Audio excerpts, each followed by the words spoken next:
Daddy చెప్పమ్మా. School కి time అవుతాను రా డాడీ, తల దూదువు. ఉందమ్మా, కట్లు కొట్టుకొని వస్తాను, పదాము. లేట్ అయితే టీచర్ కొడతాది డాడీ. 2 నిమిషాలు ఉండమ్మా, కట్లు ఎత్తుకొని ఇంటికి పదాము. చి, ఎంత చెప్పినా అర్థం చేసుకోవు. నీ కడుపుని ఎట్లా పుట్టినానో నేను.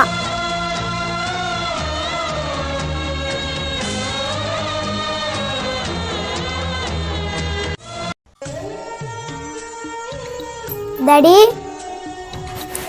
చెప్పమ్మా. ఎక్కడ పోతున్నావు డాడీ? పనికి పోతానమ్మా. పనికి పోతున్నావా? నేను వస్తా డాడీ. నువ్వెందుకమ్మా పనికి? నేను పడే కష్టం నువ్వు పడకూడదనే అమ్మా నిన్ను బాగా చదివిస్తా అంటే. సరే డాడీ, ఈరోజు సెలవు కదా, నువ్వు కానీ ఇంటికాడ ఉండు డాడీ. నేను ఒక్కరోజు ఇంటికాడ ఉంటే మనకు తినేకి తిండి కూడా ఉండదు తల్లి. సాయంకాలానికి మళ్ళీ ఇంటికి వచ్చేస్తానమ్మా. సరే డాడీ, బాయ్. సరే అమ్మా, బాయ్.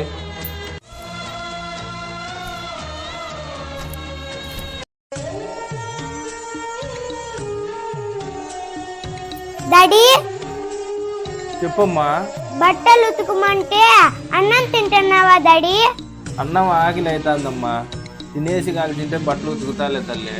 అన్నం తినకపోతే ఆడ సాయులే, పోయి బట్టలు ఉతుకుపో. పొద్దున్న నుంచి అన్నమే తినలేదమ్మా, అన్నం ఆకలి అవుతాను తల్లి. ఇది తినేసి పోయి బట్టలు ఉతుకుతాలేమ్మా. నేను చెప్పినంత నువ్వు ఒక పనిగా చేయవే, చనిపోయింది నాకు మనశాంతంగా ఉండు. ఎందుకమ్మా అట్లా మాట్లాడతావు? నేను కష్టపడతా ఉండేది నీకోసమే కదా తల్లి. చీ, నువ్వు బతికినా ఒకటే, చచ్చినా ఒకటే.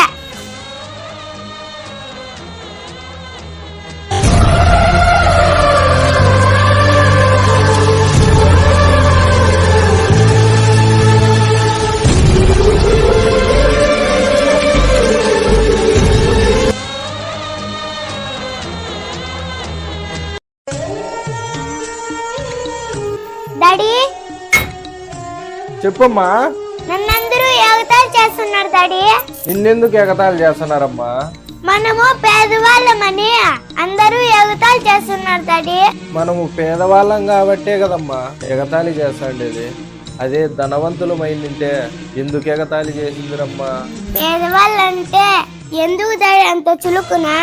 ఎందుకంటే పేదవాడు ఎప్పటికీ ధనవంతుడు కాలేడనే అమ్మా. ఈ సమాజంలో పేదవానికి విలువంటూ లేదు. ఎప్పటికైనా మనం పేదవాళ్ళుగానే ఉండాలి డాడీ. మన కాళ్ళ మీద మనం నిలబడుకునేంత వరకు మన బతుకులు ఇంతే తల్లి. ప్లీజ్ అండి సబ్స్క్రైబ్.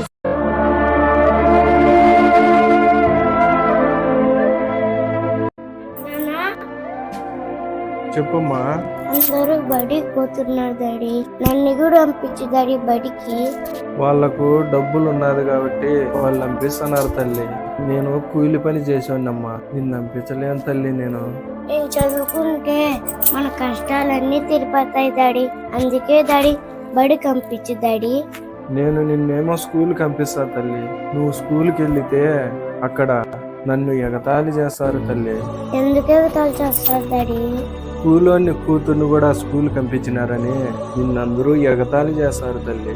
ఎగతాళి చేసి ఛాన్స్ వాళ్ళకి ఇవ్వను డాడీ. నేను నిన్ను చూసి గర్వపడేలా చేస్తా డాడీ నేను. సరేలే తల్లి, రేపు నుంచి బడికి పంపిస్తాలేమ్మా, బాగా చదువుకుందు. సరే డాడీ.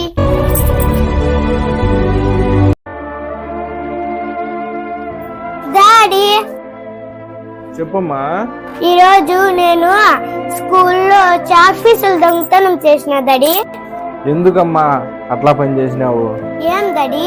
అది నీ ఒక్కదానిదే అయితే నువ్వు దొంగతనం చేసినా కూడా ఎవరు పట్టించుకునేవారు కాదమ్మా. 10 మందికి చదువు నేర్పే ఆ చదువునే దొంగతనం చేసినావు కదా తల్లి. అవునా డాడీ?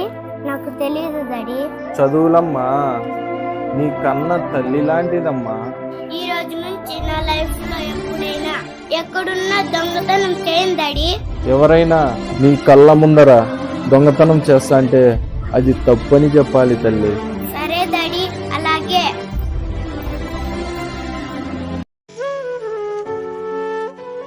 అపర్ణ, చెప్పు డాడీ. నేను చనిపోయినప్పుడు నువ్వు ఏడుస్తావా తల్లి? నేనెందుకు ఏడ్చాం డాడీ? ఏంటమ్మా నీ కన్న తండ్రి చనిపోతే నువ్వు ఏడ్చవా తల్లి? నన్ను పుట్టించిన తండ్రి అయినా సరే ఏడ్సను. ఎందుకమ్మా?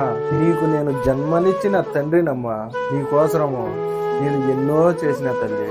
డాడీ నువ్వు నన్ను కసాయిదాన్ని అనుకో, బండరాయి అనుకో, నేను ఏడ్చాను డాడీ. ఎందుకు ఏడ్చావు తల్లి? చూడు డాడీ, నువ్వు చనిపోయిన తర్వాత నేను ఏడుస్తానో లేదో నీకెట్లా తెలుస్తుంది డాడీ.